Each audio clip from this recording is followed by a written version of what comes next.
சரி. எங்க காட்டு. எனக்கு இந்த போட்டோ எடிட் பண்ணி தரியா? நான் ஸ்டோரி போடணும். எடிட்டா? என்னோட என் ஃப்ரெண்டு சூப்பரா பண்ணுவான், நான் அவனுக்கு அனுப்பி விடுறேன். ஓ சொல்றியா மாமா? ஓ சொல்.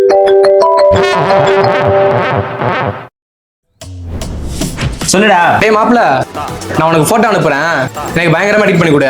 நமக்கே வேலை விடுறான். முத்து சும்மா தானே இருப்பான், முத்து எடிட் பண்ண சொல்லுவோம். மாப்பிள்ள, நான் உனக்கு ஒரு போட்டோ அனுப்பிச்சிருக்கேன், அதை மட்டும் எடிட் பண்ணி தாடா மாப்பிள்ள. எனக்கே வேலை இருக்கு, ஊருப்பட்ட வேலை. அந்த வந்துடும் சார். கொஞ்சம் இந்த போட்டோ மட்டும் எடிட் பண்ணி தாங்க சார். இவங்கள்ட்ட ஃப்ரெண்டா பலானது நம்மளே எடிட் பண்ணி தர சொல்றாங்க போலயே. சார் சொல்லுங்க சார். விஜய், உனக்கு ஒரு போட்டோ அனுப்பிச்சிருக்கேன், அதை மட்டும் எடிட் பண்ணி கொடுறான். யாரு? சார் தான். அவருக்கு எதே போட்டோ எடிட் பண்ணி அனுப்பணுமா? அப்ப அவருக்குன்னா எடிட் பண்ணி தருவேன், எனக்கு எடிட் பண்ணி தர மாட்டியா? அப்படி இல்ல, நானே இவனுக்கு தான் அனுப்ப போறேன்.